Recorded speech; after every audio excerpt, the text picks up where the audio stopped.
উৎসবের রঙে সেজেছে রাশিয়ার দ্বিতীয় বৃহত্তম শহর এবং একসময়ের রাজধানী সেন্ট পিটার্সবার্গ।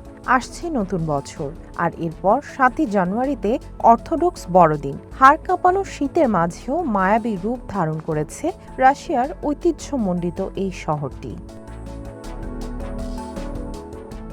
সেন্ট পিটার্সবার্গের বাতাসে হিমেল হাওয়ার পরশ, কিন্তু শহরের প্রতিটি অলিগলি যেন সোনালি আলোয় উষ্ণ হয়ে উঠেছে। রাশিয়ার উত্তরাঞ্চলের রাজধানী হিসেবে পরিচিত সেন্ট পিটার্সবার্গ নিয়েছে রাজকীয় রূপ।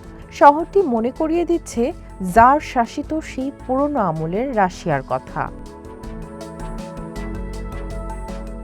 সেন্ট পিটার্সবার্গে ক্রিসমাসের আমেজ অন্যান্য শহরের চেয়ে একটু বেশি সময় ধরেই থাকে।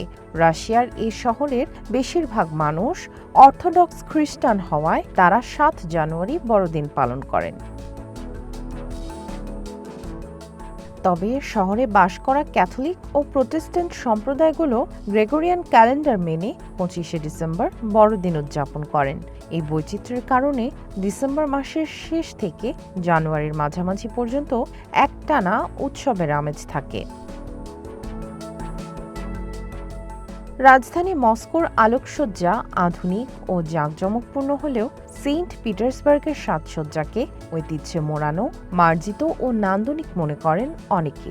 নেভা নদীর তীরে জমে থাকা বরফের ওপর যখন রাতের আলোকসজ্জার প্রতিফলন ঘটে, তখন এক অপার্থিব সৌন্দর্যের দেখা মেলে।